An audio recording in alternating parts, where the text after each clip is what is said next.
Assalamu alaikum wa rahmatullahi wa barakatuh.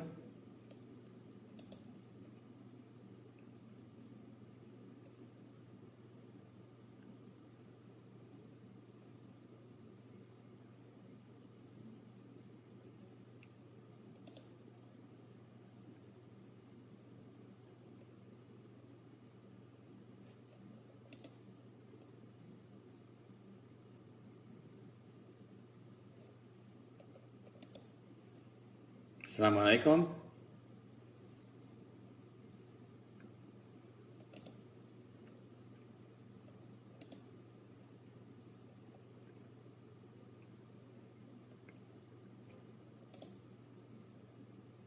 All right, Assalamu alaikum wa rahmatullahi wa barakatuh. My name is Justin Parrott. I'm a research fellow at the Quran Institute for Islamic Research. Assalamu alaikum, Taha. I'm a research fellow at Quran Institute. I'm also a research librarian at New York University in Abu Dhabi. So the purpose of today's live Q&A feed is to discuss the paper, The Case for Allah's Existence in the Quran and Sunnah, that was published a few weeks ago. And anyone can post a question or a comment, and I'll try to answer you as best as I can, inshallah. So I discussed this, I decided on this topic because it's sort of the foundation of our religion, why we believe in Allah in the first place. Why do we believe in God? And we can't see God, and we can't see Allah. So how do we justify our belief in Allah, in the unseen? So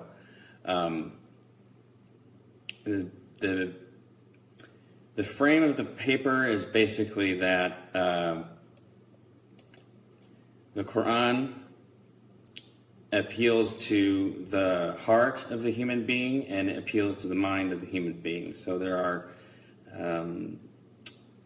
signs that Allah gives us that we feel with our intuition, that we experience when we see purpose and we see meaning, and then there are rational signs that we get when we look at the universe and we ponder over the creation and the design features that we see in the universe. So basically the Quran appeals to our hearts and it appeals to our minds, and it uses both of those to establish the knowledge of God in the heart and to consolidate that knowledge. So I think that's very important because we live in a time when some Muslims take the knowledge of Allah for granted, and others don't know how to justify their beliefs to other people, and we have other movements that challenge the idea that there is a God at all and that there is a need for religion or what purpose religion serves and so on. So I wanted to fill the gap by trying to write systematically about how we know that Allah exists in the unseen. So I'm open to anybody's question, and I'll answer it as best as I can, inshallah.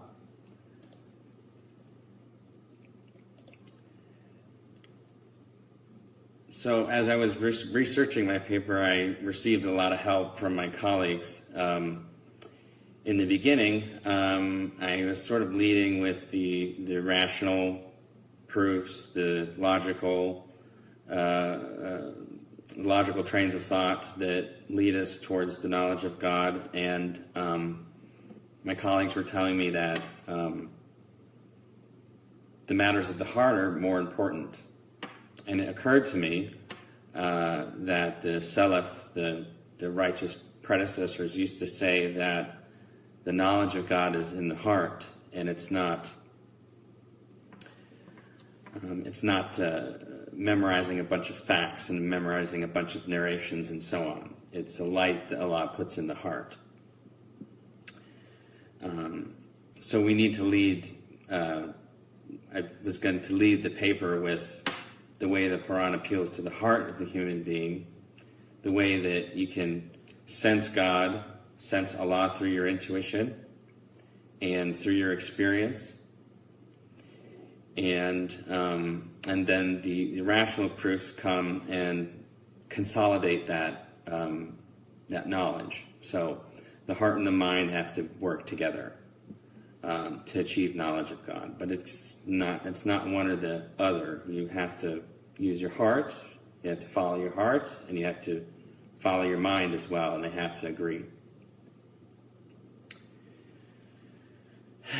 Okay, so there are a lot of wonderful verses that I got to share in the paper, and there were some hadith. Hadith are one of my favorite things to research, especially hadith as it relates to ethics. I love to collect hadith, translate hadith, and verify them, and so on. So I got to share a lot of hadith in this paper, and I was very excited to do that. I always like to have an opportunity to share hadith in the paper and things that scholars have said that are wise and insightful. So, at the meantime, I am a student at the University of Wales. I'm doing my Master's of Research in Islamic Studies. And I'm finishing my dissertation, and we'll get that done, inshallah. And then some of that material is also going to come out for Yaqeen Institute as well. So if nobody has any questions, I'll just talk through my paper, and if anything comes up, please go ahead and ask. Yes, Taha, with regards to natural belief in monotheism or Allah, are there any examples, as is Zayd ibn Amr radiallahu anhu, an example of that since he was a Hanif? Yeah, I think the example that you gave is a great example of somebody who believed in Allah and did so without having an explicit revelation to do so.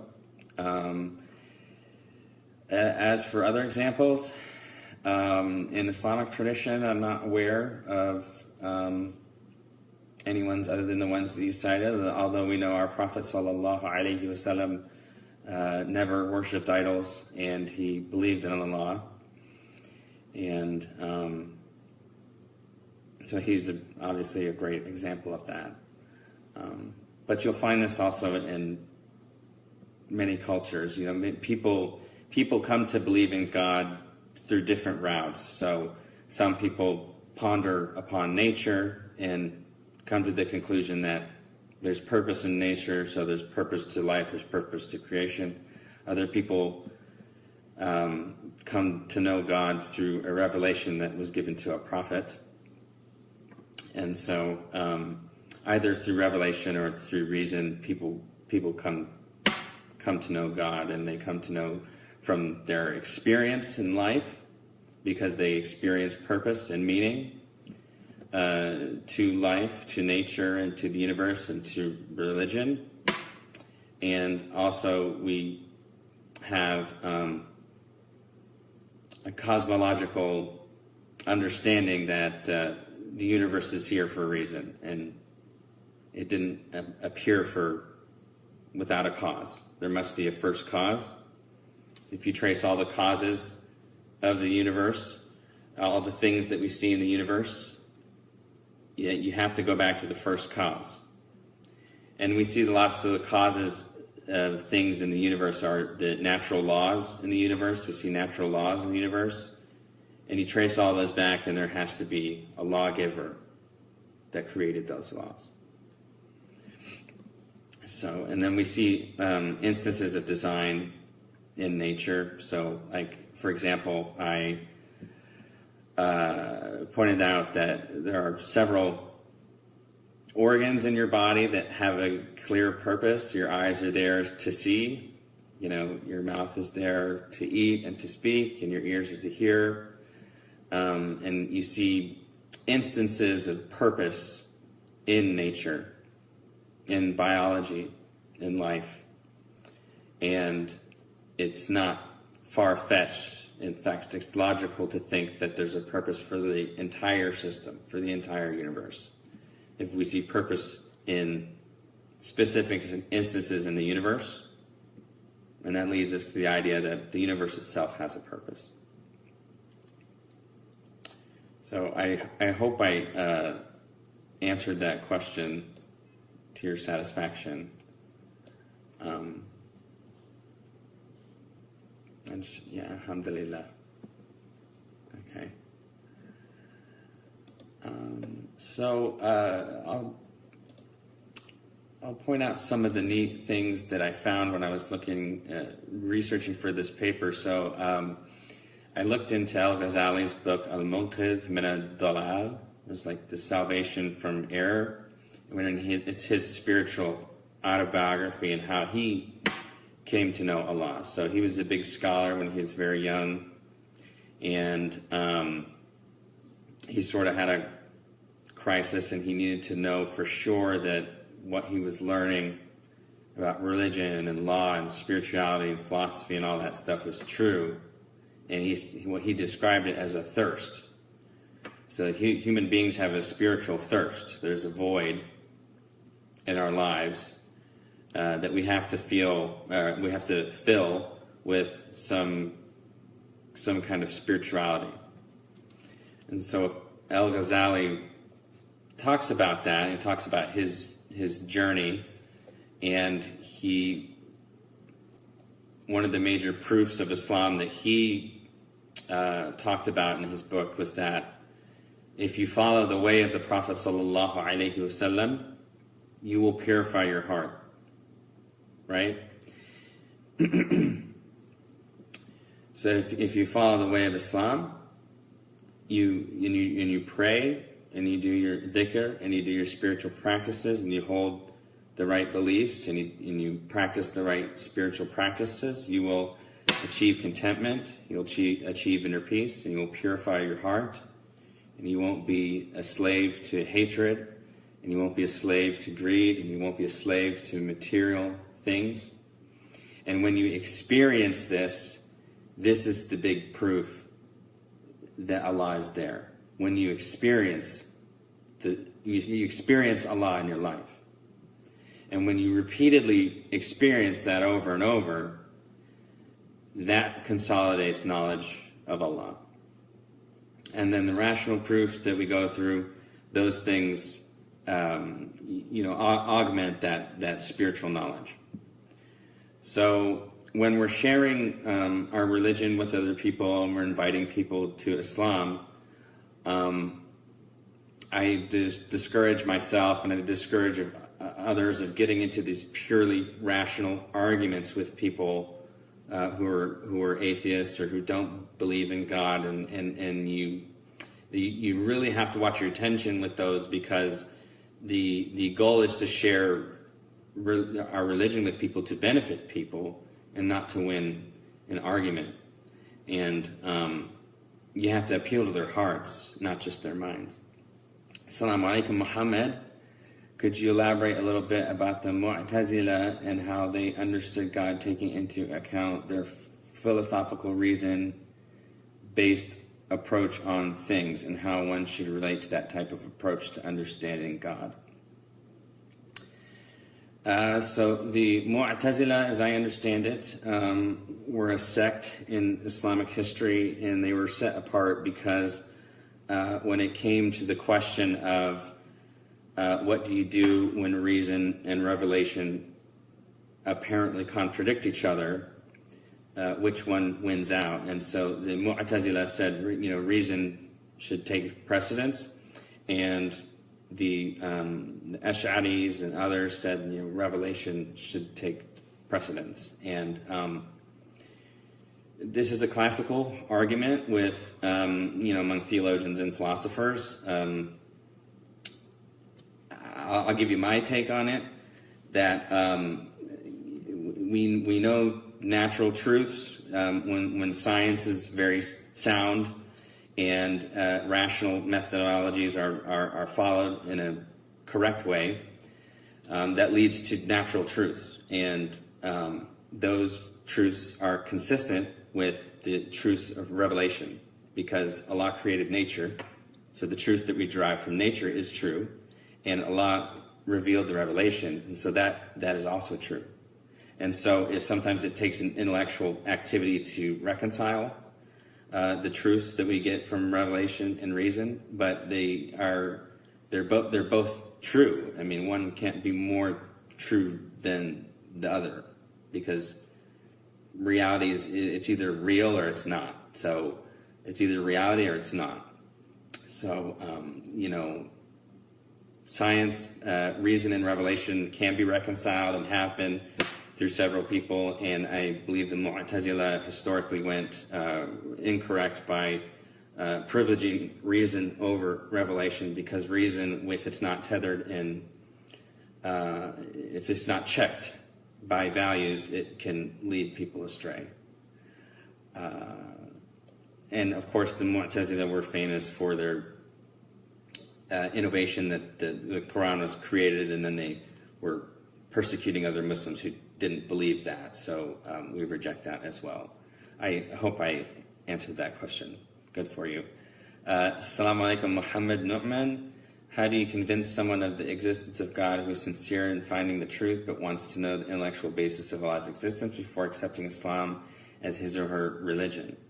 Like, how do I reason with that person? So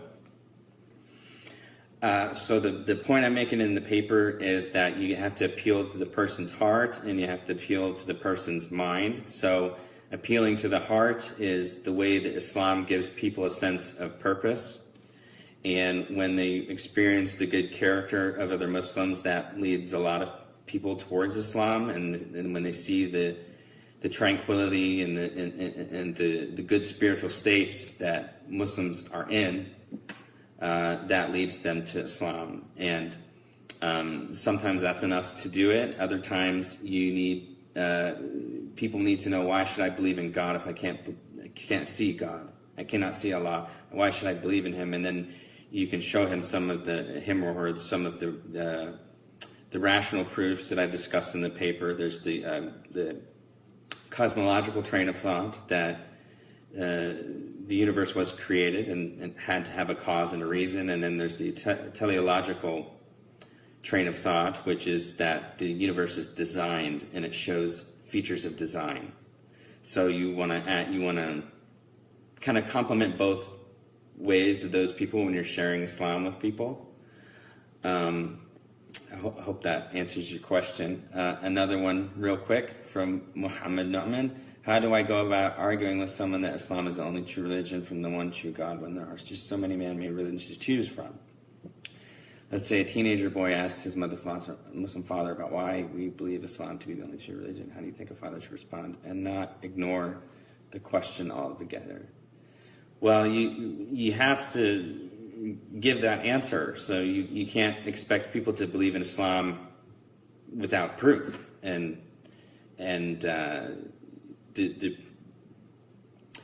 the theological foundation that there exists a God, that we understand this just from nature itself, like the cosmological argument and the teleological argument. Those appeal to the mind, and then there are the ways that Islam appeals to the heart. So the revelation, it gives people meaning, it gives people guidance, it gives people purpose, and it gives people inner peace and contentment with their lives, and to be content without being a slave to materials, without being a slave to money and wealth and status and all these things that people are slaves to in the world. We're the slaves of Allah, and that's a wonderful, beautiful thing, because Allah is the most merciful. So there's the rational side, and then there's the sort of the heart-based experience and giving people purpose and guidance, and always being a good example of your religion. One of the worst things for people, one of the biggest fitna trials out there is when a Muslim has bad behavior, because it then reflects badly on the religion and it turns people away. So we seek refuge in Allah from that. We want to be good examples of our religion and to have good character. And often, I want to say this, your manners will speak louder than your words. When you're sharing Islam with people, your manners will speak louder than your words. So remember that, okay? Inshallah. Jazakallah khair. I hope that was a good answer for you. Assalamu alaikum Zaina. We give da'wah that is convincing in itself, but to convince a person, it is Allah who guides the heart. Absolutely right. The Salaf, they said that knowledge of God is a light in the heart. Allah places it in the heart. And then Allah tells us in the beginning of Surah Al-Baqarah, there's some people you can warn them, you can tell them, no matter what you show them, they will never believe. They will never believe because they will not open their hearts to God. They have to make that step. They have to take that step. And if they don't take that step, nothing we say can bring them to Islam. So we just want to give people the information, the argument for why Allah exists, and be good examples of our religion and show how we benefit from our religion spiritually through our prayers and through our dhikr and through our beliefs and our spiritual practices. Muhammad Beston, Jazakallahu khair, Barakallah Fiqh, for that wonderful comment.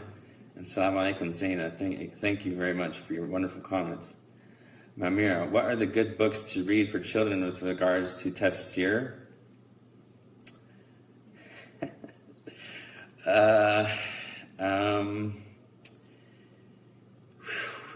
Tafsir is it's a big topic, and I don't believe there's such a thing as a sort of a perfect tafsir. There are good tafsirs, and every exegete, every mufassir has to make interpretive choices, and sometimes we don't always agree with how they interpret certain things. So I can't, I won't say, there's a tafsir that you will read everything and it is perfect. But in the English language, Yusuf Ali in his commentary is a popular one. And for children, and I'm not an expert in children's literature, but for adults, if they can read the good literature that's out there and try to speak it in a way that their children understand, inshallah. Okay, hope that was helpful. Assalamu alaikum Taha. How did a theological ideology so far from the original Islam, like the Mu'tazila, gain such traction?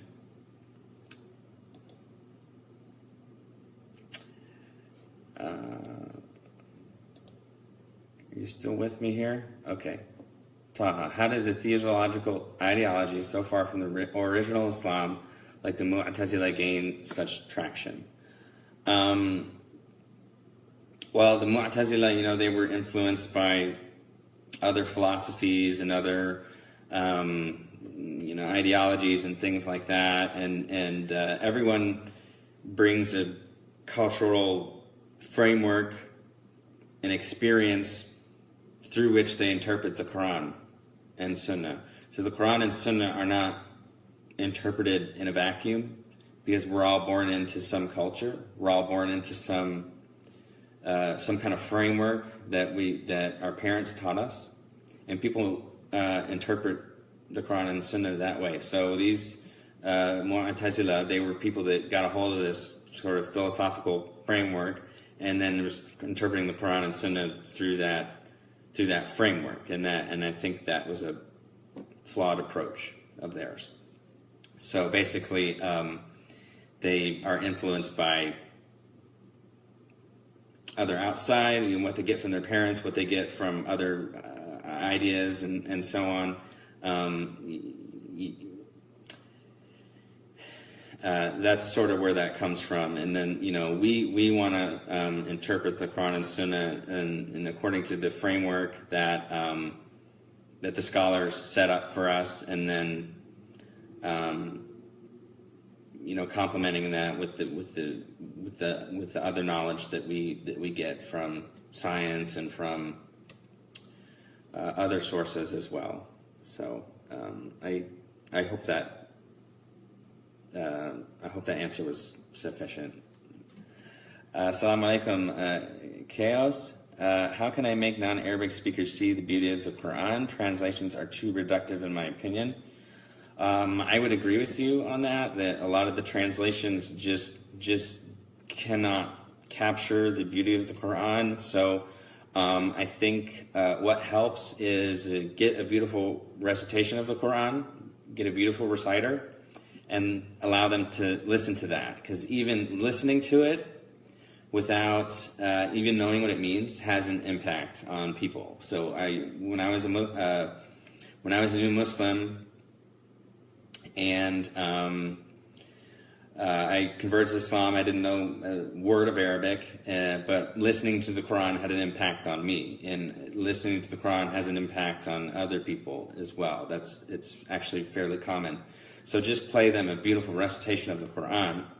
They'll hear these beautiful words and they want to know what does it mean, and see how it moves people, how it moves the Muslims. So that's how I would. That's my advice for you, inshallah. Jazakallah khair. Muhammad Assad, Jazakallah khair. Thank you for the wonderful comment. May Allah reward you. Assalamu alaikum, Asadullah, brother, thank you. You're a very good point. They also had political support. That was one of the reasons that they were ascendant for a time, because they had the support of the ruler, but their ideas didn't last and they died out, and some people try to revive them here and there, but for the most part they've always been a minority, and because the framework through which they're interpreting the Quran is flawed. Allahu A'lam, Allah knows best. Assalamu alaikum, Amira. Thank you for the wonderful comment. May Allah reward you. Assalamu alaikum, Hamza. Our understanding of design is very simple, while atheists' view of creation is different. What can be a factor other than scientism? So, what I said in the paper, so I didn't lead with the teleological argument, because those rational things by themselves are not enough to achieve knowledge of God. Knowledge of God has to come into the heart, and people have to open their hearts to Allah, and they have to experience Islam, and they have to experience the prayer, and they have to experience the purification of the heart that comes from the prayer and from our beliefs and from our spiritual practices. And so you can give them the rational arguments for the existence of Allah. I mean, the logic is sound, but if it's not meaningful to them, people don't come to Allah because somebody had a logical argument with them. People come to Allah because they experience Allah, because there's a void that needs to be filled in their lives, a spiritual void. And Islam gives people purpose. It gives people peace of mind. It gives people contentment with what's happening around them. Even when we're experiencing loss and pain, we can be content with our lives because we have Allah with us. We know Allah's watching us, and Allah is taking care of us and providing for us. And that gives people a peace of mind. So, a lot of atheists, I think this is what's missing in their lives. It's not that there isn't a logical argument for Allah's existence. Some of them aren't aware of that, but if they are aware of that, it's not meaningful to them. They don't get a purpose out of it, and for some reason they're not able to see that. So, and as we said before, some people will just never believe. They'll never open their hearts to Allah. So don't waste your time arguing with them. We are sharing our religion. We are inviting people to Islam, and we're not getting into arguments with people, because those people, they will never believe no matter what, because they have to open their hearts to Allah. And if they're not going to do that, then there's nothing we can say to them. So you can't win this battle with reason alone, or you can't persuade people with reason alone. You have to use the reasonable arguments, the rational arguments, but you have to appeal to their hearts. You have to give them purpose and guidance and meaning and a path of inner peace. That's how the best way to persuade people. Allahu A'lam. Hope that helps. Question from Yaqeen. In your paper, you compare between fitra and reason, but seem to give more weight to the fitra side. Was I reading you right? And if so, is there any textual evidence to back this up? Ashraf. Jazakallah khair, Ashraf. Actually, this came out in the peer review process. So the first draft of the paper, I was leading with the cosmological argument, and then into the teleological argument, and then into the scientific stuff. And that kind of like makes sense to flow that way. And several of my colleagues at Yaqeen, they said, they pointed out the limits of rational arguments when we're talking about the existence of Allah. And they said you should lead with the discussion of the fitra and the fact that people sense Allah from the very beginning. And people were born to believe in Allah. People use their intuition. People experience Allah. And you need that's what leads people to Allah, these sources of truth and knowledge other than just pure rationality. And then, so when we discussed that, it occurred to me that the Salaf said knowledge of Allah is a light in the heart, right? It's not memorizing a bunch of hadith. It's not memorizing a bunch of facts. Knowledge is a light in the heart. And so the knowledge of God is seated in the heart. It's not seated in the mind. Okay, the mind leads to knowledge of God, but it's the seat of that knowledge is in the heart. So that's why I was giving more weight to the fitra. And then also it occurred to me when I was thinking about Al-Ghazali's experience, and I went back and read what he wrote. And for him, that experience that he had of purifying his heart through prayer and through the correct beliefs and through the spiritual practices, and he talks about the fitra, and he gave a lot of weight to the fitra, and so I included that material in the paper. So that's the reason why I led with sort of the intuitive experience, purpose, meaning type arguments that appeal to the heart, because that's where the seat of the knowledge of God resides. Not in the mind, it's in the heart. Assalamu alaikum Kafia, Assalamu alaikum Tara. And in those statements, is qalb referring to heart or mind? For example, lahum qulubun la yafqahuna biha. Yeah,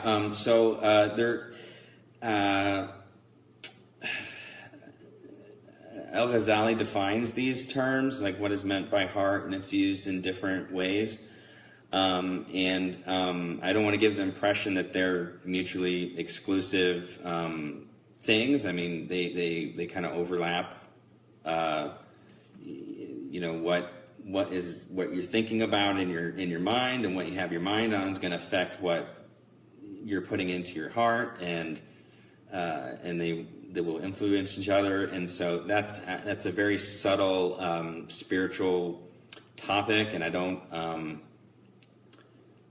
think I can say more than that, because we only know so much about the human soul. But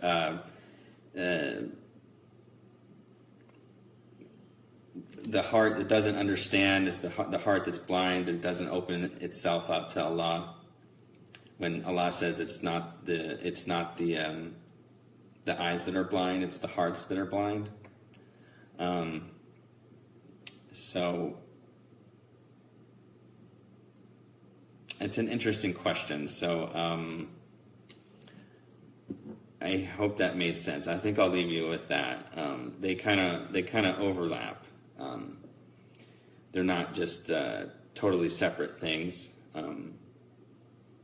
That's how I would explain it. Allah knows best. I mean, we don't know that much about the human soul, and the human psyche is a very complicated and subtle topic. So I hope I did justice to that. Jazakallah khair. Thank you. Jazakallah khair, Chaos. Thank you very much for your comment. Assalamu alaikum, Yaqub. I'm a recent revert to Sunni Islam. MashaAllah. May Allah bless you and guide you and keep you in it. I have a question that may not be related to the topic, but it's something I have to have a chance to ask anyone. Does the Orthodox Sunni scholarship allow to marry Shias? And if so, how would one go about raising the child with regards to the differences in belief? Jazakallah khair.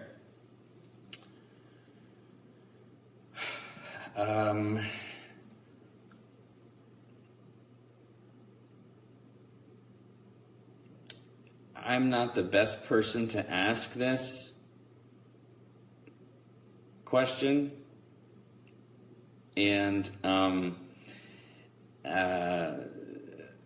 there are many different types of Shiaism, and there's an extreme type, and then there's sort of a more moderate type, and everyone is different. So you would have to look at the individual case.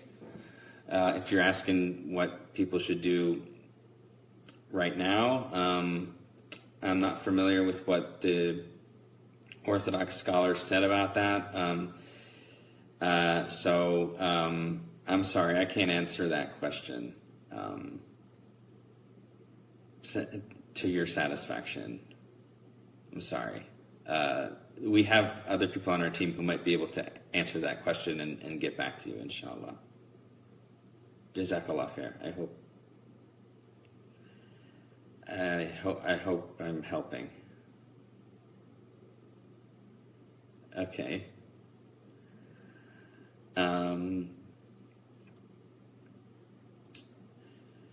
Okay.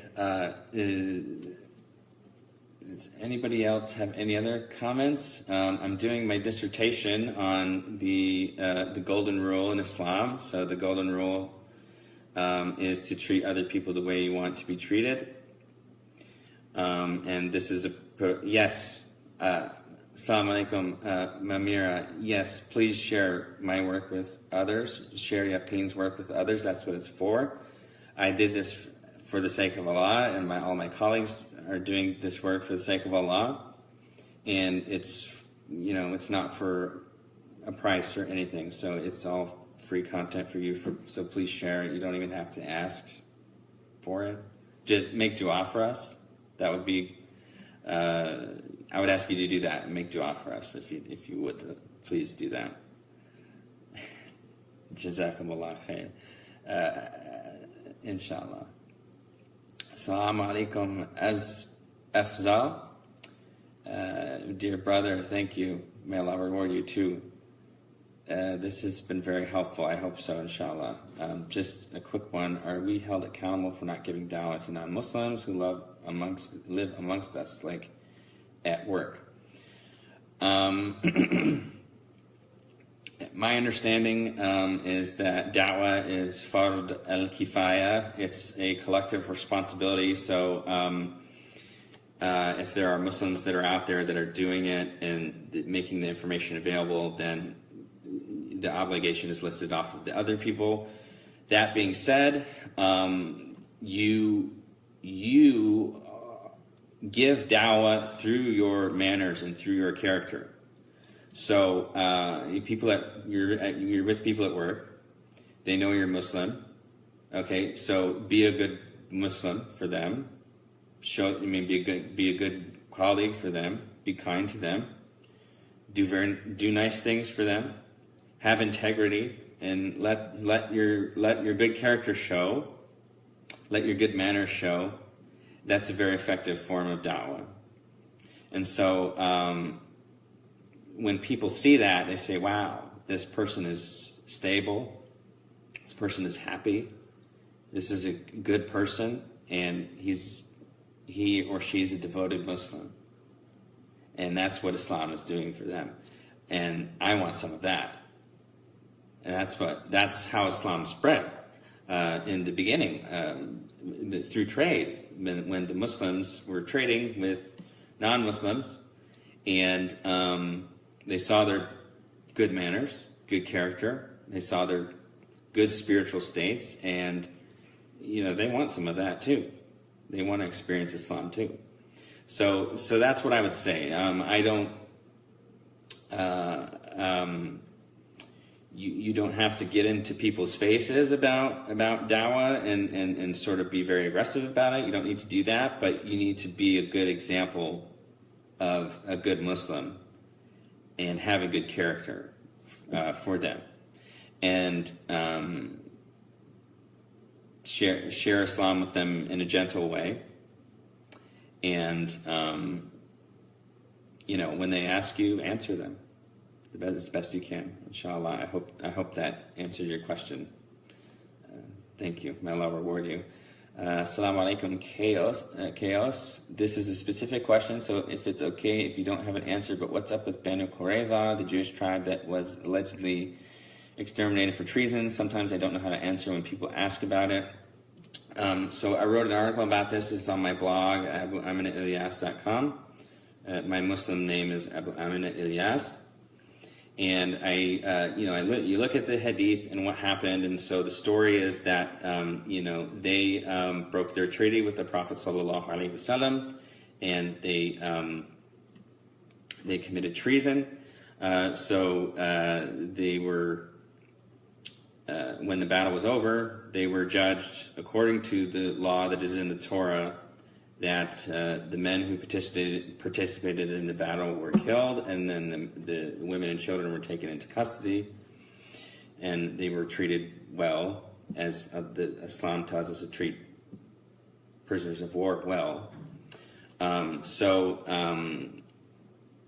It wasn't an extermination, it wasn't a genocide, it was an unfortunate fact of sort of the cruel world that people lived in the ancient times, that you have to resort to that kind of force to protect your people. So there's an article on my blog about that, but basically it was they implemented the law of the Torah. So that's what that was. And it's not a genocide, it's not an extermination, and that is a myth, and that is a slander.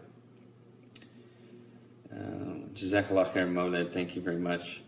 Yeah, that's the one. Thank you, Yaqeen, right there. Huh? Very good. So my colleague at Yaqeen Institute just posted the article up there for you to sort of check that out. I wrote it several years ago, and I probably need to review it again. But I think it's I think it can answer your question. Mamira, you are on my dua as always for all that you do. Inshallah, may Allah subhanahu wa ta'ala put barakah in your work, and bless Sheikh Omar Sulaiman rahimahullah for this initiative. Ameen. Ameen. Thank you very much for your dua.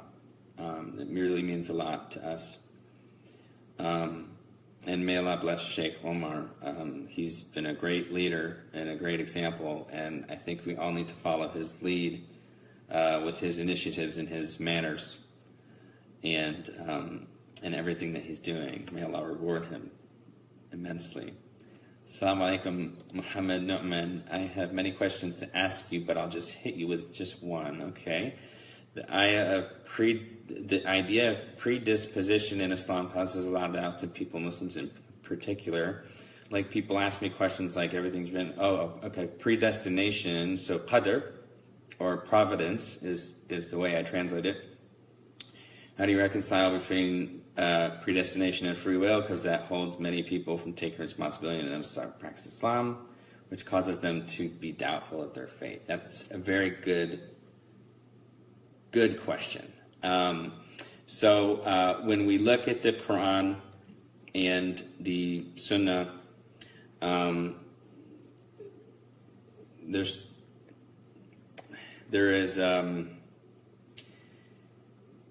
the mother of the book where nothing has changed, and then there are the individual records of people that can be changed. So this is what Allah says in Surah Al-Ra'd, that Allah wipes out whatever the book of whatever He wills, and with Him is al-Kitab, and with Him is the mother of the book. So in the tafsir of that verse, if you go to, for example, Tafsir Ibn Kathir, the companions would supplicate to Allah and say, if Allah, if you have written something bad for me, then make it good, then change it for me. If you have written something good for me, then keep it the way it is. And that supplication was acceptable to them. And you'll see this sort of in some of the hadith too. That the Prophet sallallahu alaihi wasallam sought refuge from the evil of qadr, and he sought refuge from certain things. So on the one hand, everything in the universe is ordained by Allah, and it happens the way Allah allows it to happen. On the other hand, Allah can change your individual fate, because He's the one who's in charge of everything. So, but the key idea is that it's all in the hands of Allah for that. So that's kind of a tricky thing to talk about. I hope I explained that well. I did write about this issue on my blog, and I put the hadith there, and I put the tafsir, as I mentioned, there. And so there is a way that the texts reconcile revelation and predestination and free will, and those two things are reconciled in the Quran and Hadith, and I've shown that there. So I hope that helps. Inshallah, maybe this is something one of our colleagues is willing to write about in the future, inshallah. Yeah, you cannot will unless Allah wills. Abu Abad, that's right. You cannot will unless Allah wills. Allah gave you the will, right? So that the predestination question, though, it does trip up a lot of people. I remember actually me personally, I was praying and the shaitan brought this doubt into my heart in the middle of my prayer, because I wanted to ask Allah to give me a good fate. And I said, why are you asking Allah this? Everything is written for you. So then I went back and looked at that verse in Surah Al-Ra'd, that Allah wipes out what He wants of the book, and with Him is the mother of the book.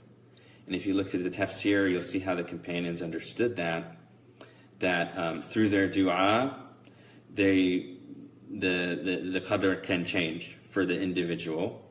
And there are some hadith, they are hasan or weak, that say that explicitly, and then that it can also be inferred from some hadith that are sahih, authentic.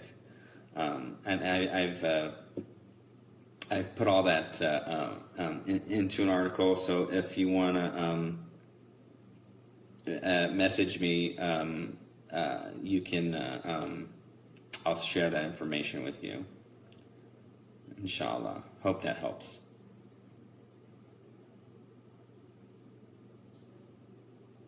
I really hope that you guys have enjoyed this session. Everything good that I've said has come from Allah, and all the mistakes that I've made come from me.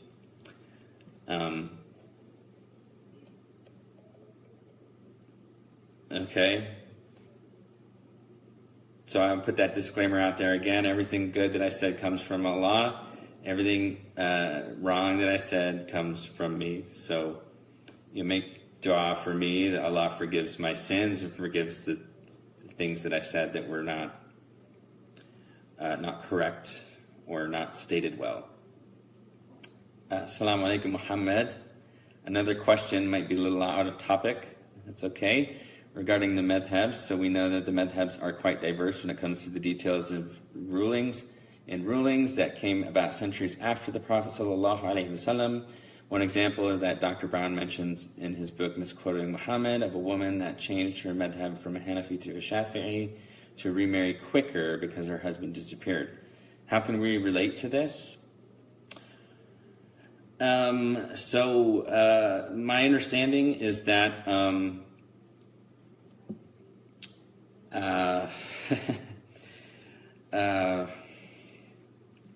okay.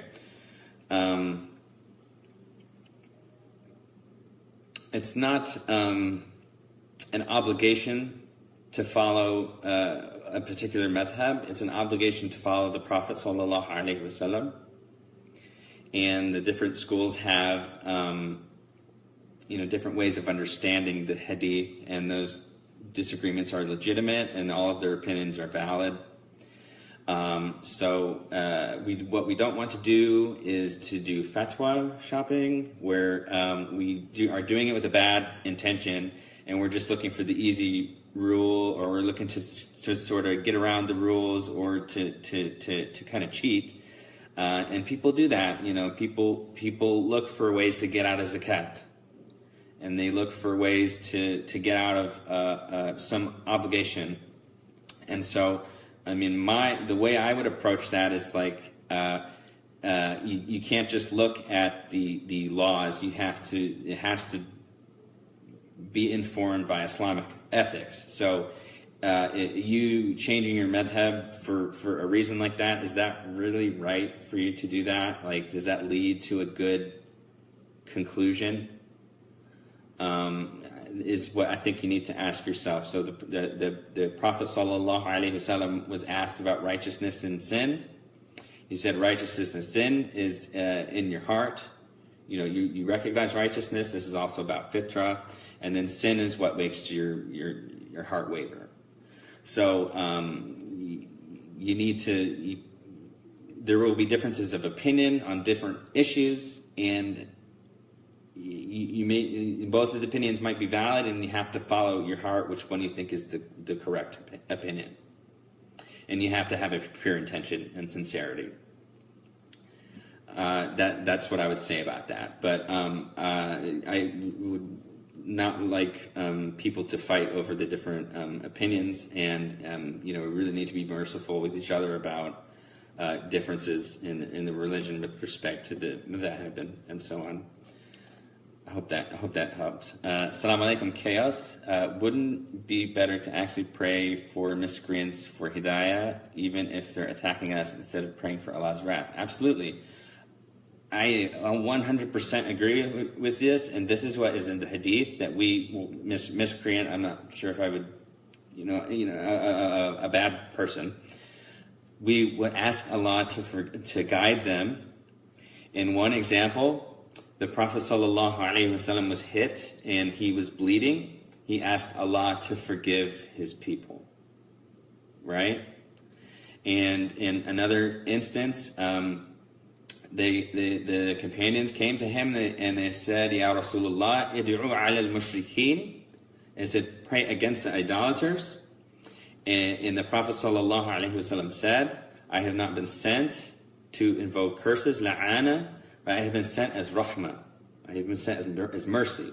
So the Prophet ﷺ refused to pray against those people, and this was when they were at war and being persecuted by these people. So you are absolutely right. If there are preachers who are invoking the wrath of Allah and doing that, that's in my opinion is incorrect. The hadith is sahih in Sunan al-Tirmidhi, the Messenger of Allah sallallahu alaihi wasallam said, do not invoke the wrath of Allah or the curse of Allah on people. and that's saying it by their name. And so some scholars allow you to, you curse the wrongdoers in this very general way without specifying anybody's name, and that way you're not going to get in trouble for cursing the wrong person. And so that's sort of the rule that they had, that you can curse sort of wrongdoing in a general sense, but you can't curse a specific person. That's in Riyadh as-Salihin. There's a chapter about that, and there's a lot of hadith about that, and you will find that the thrust of the hadith are towards the Prophet sallallahu alaihi wasallam being merciful and praying even for people that were harming him and his companions. I hope that helps. But I agree with you on that point, absolutely. Assalamu alaikum, brother Muhammad Akash. Bro, is human evolution a fact? Is it against God's existence? So there is. We need to make a distinction between sort of scientific evolution, which is the theory that species can change over time, and philosophical evolution and the philosophies that are derived from that idea. So, there's nothing wrong. There's nothing that contradicts Revelation and the idea that species can change over time. Allah says, "Tabaqan ala tabaq." You move through stages in life, right? And species can move through stages. We believe from Revelation that Adam was created as a singular sort of miraculous event, and that is something we believe by Revelation, and it's not something that can be scientifically tested, because nobody was there to see Adam be created the first time. And the philosophies that are derived from that idea and the abuse of that idea are misguided. So I think that some of the theories of evolution can be reconciled with our theological beliefs, but also, there's people that go too far with the evolution, and some of them even believe in like social evolution and racial evolution and terrible ideas, and all of that is misguidance. So this goes back to the classic theological issue. When you have natural truths that you've discovered in nature, and how do you reconcile that with Revelation? And that can be done, and scholars have done that. And we can get you some more of that information. Daniel wrote about that, I believe, and he knows more than I do. So, Muhammad Nutman, you're having a hard time framing an answer that can appeal to those who throw questions regarding predestination at you. I really want to understand this stuff and be knowledgeable. Yes, I have an article about that will answer your question, and with sources. So you can message me on Facebook, or email it to the Yaqeen people and have them forward it to me, and or you can look at my blog, and the title of the article is something like, "Why do we act if everything is already predestined for us?" It's on my blog, abuamanilyas.com, and I put the hadith up there that demonstrate that. So I would encourage you to look that up.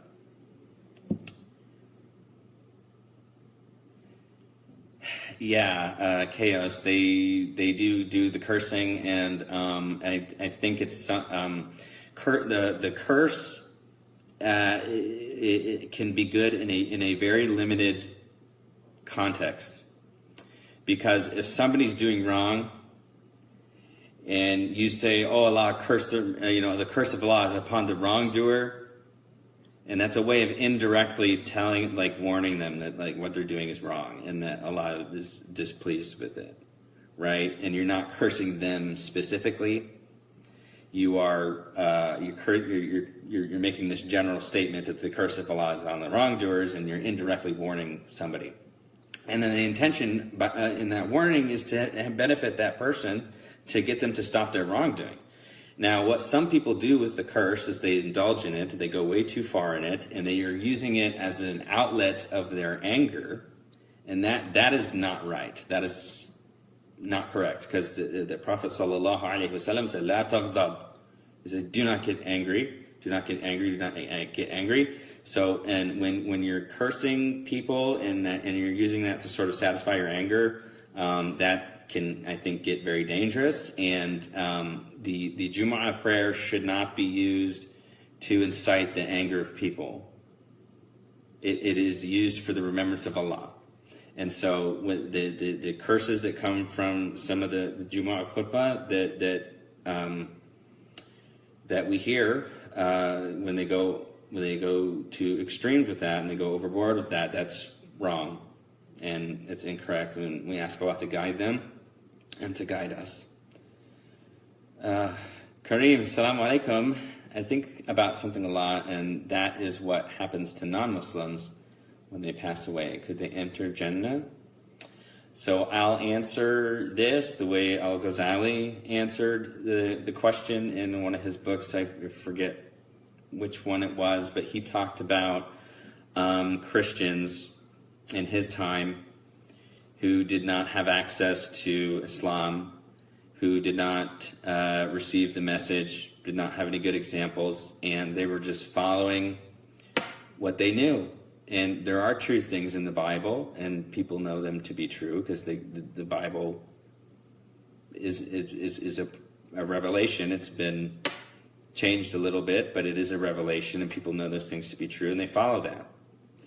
And if they're following those things honestly, and they didn't have an opportunity to get to a closer understanding of the truth, and perhaps Allah will forgive them, right? And Allah judges every individual person, and so I'm not going to say, I can't say, Allah's going to forgive all the Christians, or He's going to put all the Christians in hellfire. It doesn't work like that. Allah tests every single individual differently and judges every single individual on their merits alone. So I believe, as Al-Ghazali, believe that Allah will forgive a lot of non-Muslims who didn't have the opportunity to become good Muslims and to learn Islam, and didn't and were just following what they knew to be true from the Bible or whatever tradition they were following. Allahu A'lam, right? We are not the judge. Allah's going to sort it out on the Day of Judgment, right? I hope that answer was sufficient. Assalamu alaikum, Sabri. Prophet Muhammad sallallahu alaihi wasallam prophesied that the sun will get close to earth in the Day of Judgment. Isn't it true that our sun will really get close to earth in the latter phase of its life? I think it's a great prophecy and a great sign. No difference between this and the sun rising from the west, except we know for a fact that the sun will get close to the earth. Can you elaborate on how the sun will die? I'm a good physicist. Just thank you. I actually have my undergraduate in physics. My bachelor's degree is in physics. From a scientific perspective, the sun will grow, and it will, this was several billion years estimated, and it will consume the planets, and then it will die as stars do. They go nova, and then they collapse, and so on. That's from the scientific point of view. The sun getting close to the earth on the Day of Judgment, my understanding is that the Day of Judgment is going to be a new creation, and people will be resurrected in a new creation, and then the sun will be very close. Allah knows exactly how that will be, and we only just know a description of it.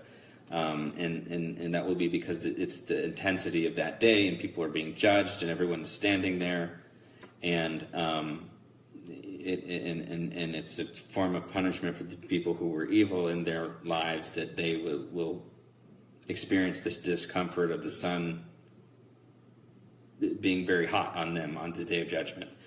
I don't know that there's a connection between that and the physics understanding. Allahu alam about that. Allah knows best.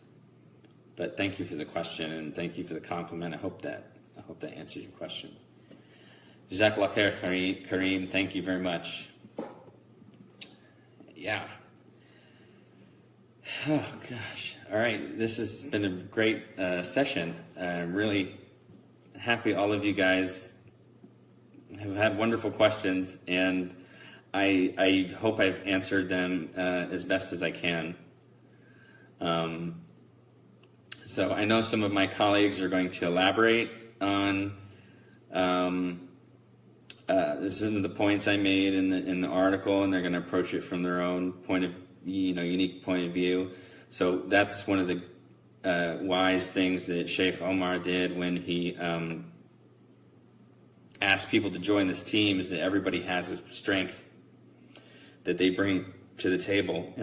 Everybody has a unique perspective, and then we sort of get together and we combine our strengths to try to produce something that's greater than ourselves, and that will benefit the ummah, and that will benefit humanity.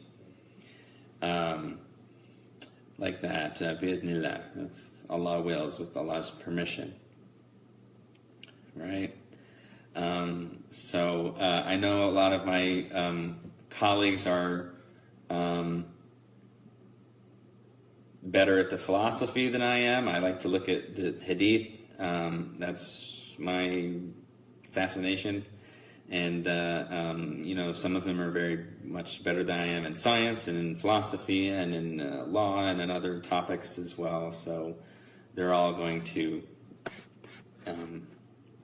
bring their strengths to the table, and we're going to produce more articles. Okay, I think we went over time, and I just had a great time answering your guys' questions. And I really hope that you benefited from the session. And you can go to Yaqeen Institute website, yaqeeninstitute.org, to get more articles. And send us your questions by email to the website, because we do read those and we will answer those. Because that's what we're for. We want people to ask us questions, and so that we can answer them. I hope that my answers have been helpful, and if you disagree with anything I said, please ask Allah to forgive me, and to guide me, and to do a better job next time, inshallah. I just want to be very humble about that, and I'm a Muslim like you, and we're all in this together, and we all need to pray for each other. Okay, so I'm going to end there. Please send Jazakallah khair. Thank you. Please send your questions to Yaqeen Institute, and we'll get to the bottom of it, inshallah. We'll answer those questions, inshallah. Jazakumullah khair. Thank you very much, so much. May Allah bless all of you. I love all of you for the sake of Allah. I'll pray for you, and please pray for me. Jazakallah khair. Thank you, Amira. Assalamu alaikum wa rahmatullahi wa barakatuh.